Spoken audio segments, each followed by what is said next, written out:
Hello friends, आज मैं आप लोगों को कॉन्स्टिट्यूशन के आर्टिकल को किस तरह इजी वे में याद कर सकते हैं वो बताना चाह रहा हूँ, क्योंकि मैं भी एक यूपीएससी एस्पिरेंट हूँ और मैंने देखा है कि हम लोगों को कॉन्स्टिट्यूशन पढ़ते वक्त आर्टिकल्स याद करने में ज़्यादा मुश्किल होती है, आर्टिकल्स और शेड्यूल्स। तो सबसे पहले बात करते हैं आर्टिकल्स की।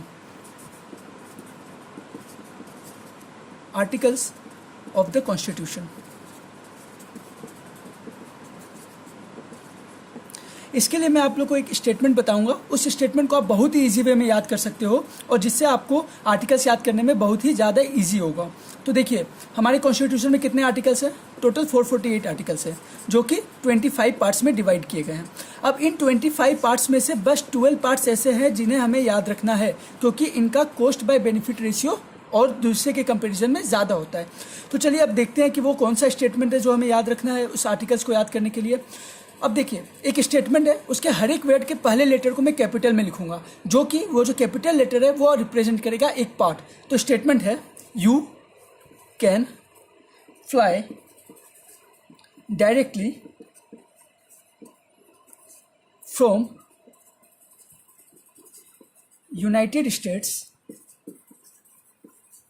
Using para military special rockets. तो देखिए, इसमें कैपिटल लेटर्स क्या है? U, C, F, D, F, U, S, U, P, M, S and R. ये रिप्रेजेंट करता है आपका 12 पार्ट्स जो कि हमें याद रखने हैं। तो देखिए कितना इजी है याद करना कि you can fly directly from United States using para military special rockets. ये आप एक बार पढ़ोगे आपको याद हो जाएगा। तो चलिए देखते हैं कि अब ये कौन से आर्टिकल को रिप्रेजेंट करता है और क्या नंबर है इसका।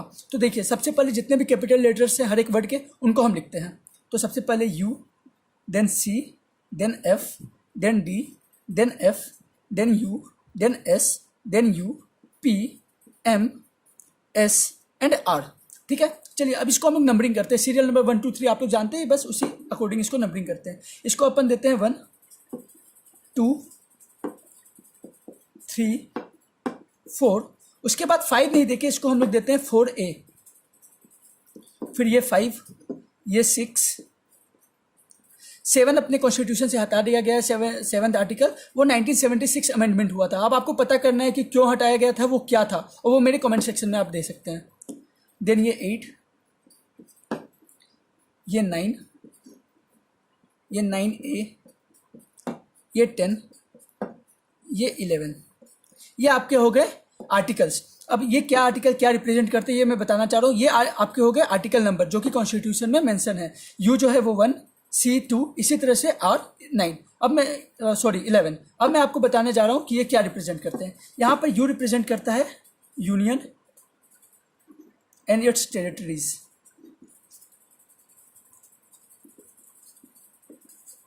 सी रिप्रेजेंट करता है सिटीजनशिप। एफ रिप्रेजेंट करता है फंडामेंटल राइट्स।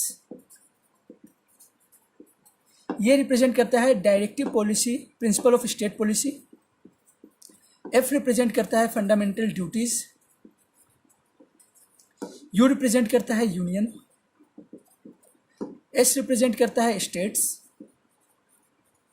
यहां पर यू रिप्रेजेंट करता है यूनियन टेरिटरीज।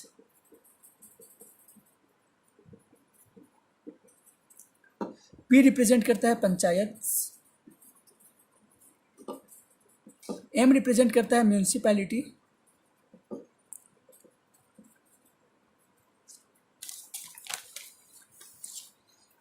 इस पे जो एस है, ये एस रिप्रेजेंट करता है शेड्यूल कास्ट वगैरह, शेड्यूल कास्ट या ट्राइब्स या फिर अपने जो शेड्यूल स्टेट्स है वो। और यहाँ पर आर जो है ये आपका है 10th, और आर 11th ये आपका रिप्रेजेंट करता है रिलेशन बिटवीन स्टेट्स। तो देखिए ये कितना इजी हो गया आपका याद करना कि आपको एक स्टेटमेंट याद करना है, उसका पहला लेटर कैपिटल लिख दीजिए, फिर उसको एक लाइन में अरेंज कर दीजिए और फिर नंबरिंग कर दीजिए, और उसके बाद जितने भी पहले लेटर है उनसे आप ये डिराइव कर सकते हो। ये तो आपका हो गया एक तरीका। मैं आपको दूसरा तरीका भी बता देता हूँ कि आप इसको कैसे याद कर सकते हो। देखो, मान लो आपको एक नेशन में एक देश में जाके रहना है तो सबसे पहले वो देश आपको ढूंढना पड़ेगा। तो इसका मतलब हो गया यूनियन एंड इट्स टेरिटरीज, उस वो नेशन। फिर आपको वहाँ की सिटीजनशिप चाहिए रहने के लिए। फिर आपको गवर्नमेंट कुछ फंडामेंटल राइट देगी ताकि आप एक्सप्लॉइट ना हो पाए। फिर आपके लिए वहाँ की जो स्टेट्स होंगी जिसमें वो डिवाइडेड होगा, वो आपको कुछ पॉलिसीज़ देगा आपके वेलफेयर के लिए। फिर आपको कुछ ड्यूटीज़ दी जाएगी जिसको आपको फॉलो करना होता है। फिर उसके बाद क्या बोलते हैं, आपके लिए यूनियन बनाई जाएगी, आपके लिए गवर्नमेंट बनाया जाएगा जो आपको रूल करेगी, आपके फ़ायदे के लिए सोचेगी। क्योंकि अगर आप बहुत लोग हो तो आपको कोई चाहिए जो आपको रिप्रेजेंट कर सके। फिर आप स्टेट्स में डिवाइड किए जाओगे ताकि एक तरह के पीपल, एक लैंग्वेज बोलने वाले लोग एक स्टेट में हो। तो इस अकॉर्डिंग भी हम याद कर सकते हैं कि सीक्वेंस में अगर हमको एक कंट्री में जाकर रहना है तो हमको क्या सीक्वेंस फॉलो करना है। तो इस अकॉर्डिंग भी आप इसको याद कर सकते हो।